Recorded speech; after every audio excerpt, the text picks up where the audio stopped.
Assalamualaikum warahmatullahi wabarakatuh. Perkenalkan, nama saya Rifa Ati Anissa, NIM 630 Prodi Akuntansi Syariah, kelas 5D. Di sini saya akan memaparkan sedikit pengetahuan saya tentang sumber hukum akuntansi syariah.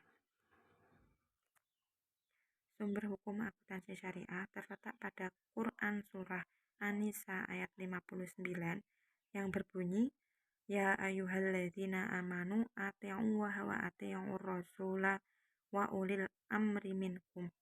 Fa in tanaza'tum fi syai'in farudu ila Allahi wa rasuli in kuntum tu'minuna billahi wal yaumil akhir. Dzalika khairu wa ahsanu ta'wila. Yang artinya, wahai orang-orang yang beriman, taatilah Allah dan taatilah Rasul Muhammad dan ulil amri pemegang kekuasaan di antara kamu. Kemudian jika kamu berbeda pendapat tentang sesuatu, maka kembalikanlah kepada Allah Al-Quran dan Rasul sunnahnya jika kamu beriman kepada Allah dan hari kemudian. Itu sumber hukum Islam. Sumber hukum Islam itu ada 4. Yang pertama yaitu Al-Quran, yang kedua yaitu ijma', yang ketiga as-sunnah, dan yang keempat yaitu qiyas.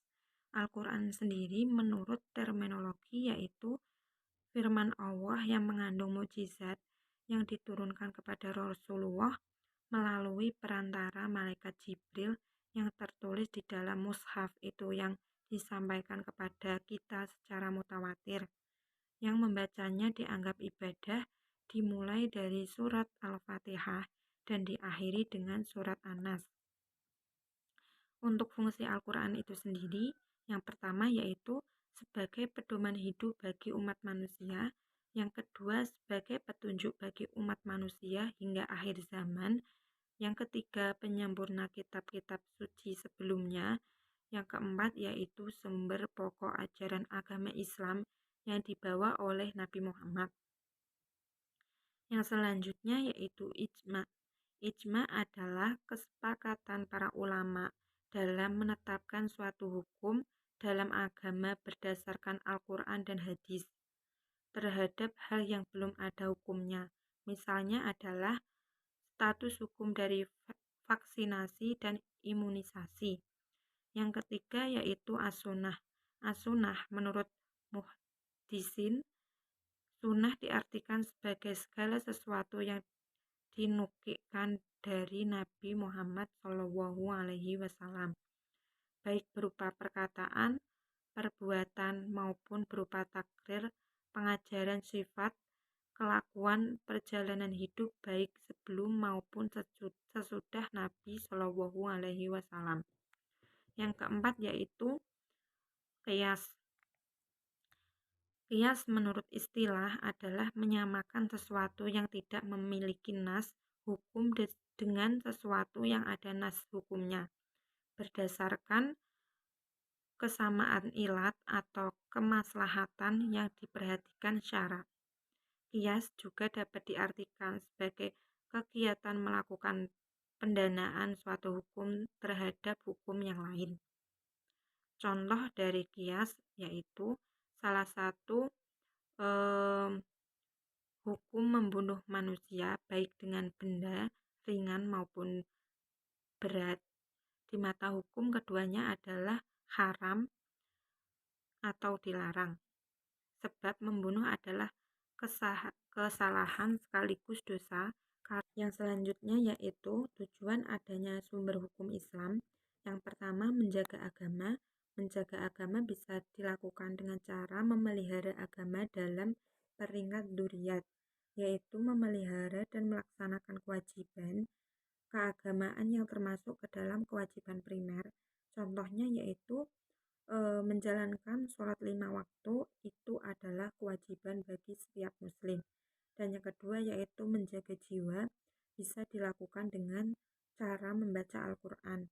Dan yang ketiga menjaga akal, kita bisa melakukan cara selalu berpikir positif, berpikir yang bermanfaat, dan berpikir yang baik-baik agar akal kita itu selalu sehat dan terjaga. Yang keempat yaitu menjaga keturunan. Kita bisa melakukan cara dengan melakukan pernikahan yang sah. Nasab yang jelas, nasab yang jelas itu maksudnya adalah suatu hal yang dapat merusak hifdzun nasab itu sendiri, yaitu pernikahan yang dilakukan dengan berbeda agama. Hal itu bisa menyebabkan nasab dalam keluarga seseorang itu tidak terjaga. Dan yang terakhir yaitu menjaga harta. Menjaga harta kita bisa melakukan dengan cara selalu berbuat baik, beramal, bersedekah agar harta yang kita peroleh itu menjadi berkah. Yang selanjutnya yaitu dasar-dasar ajaran Islam. Yang pertama, akidah. Akidah sendiri berasal dari bahasa Arab yaitu kata kerja akdun, akoid berarti akal atau ikatan. Secara istilah, akidah berarti sesuatu yang wajib diyakini tanpa keraguan. Akidah juga diartikan sebagai kepercayaan terhadap Allah Subhanahu wa taala dan inti akidah adalah tauhid. Tauhid adalah ajaran tentang eksistensi Allah yang bersifat esa.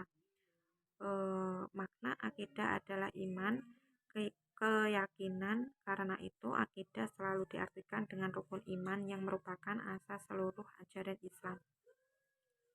Fungsi dan peranan akidah dalam kehidupan umat manusia.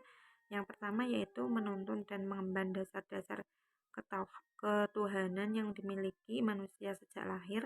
Yang kedua, memberi ketenangan dan ketentraman jiwa. Yang ketiga, memberikan pedoman hidup yang pasti. Yang kedua yaitu syariah. Syariah dalam pengertian etimologis adalah sumber air mengalir yang didatangi oleh manusia atau binatang untuk diminum. Dalam agama Islam, kata tersebut berarti jalan lempeng, kehidupan yang benar menuju Tuhan, atau jalan yang diperhatikan Allah agar diikuti oleh orang mukmin. Yang ketiga yaitu akhlak. Akhlak secara linguistik, perkataan akhlak diambil dari bahasa Arab, yaitu bentuk jamak dari kata holokon yang berarti budi pekerti, perangkai, tingkah laku atau tabiat. Kata kulkun merupakan isim jamid lawan dari isim mustaq. Secara terminologi, akhlak adalah sebuah sistem yang lengkap yang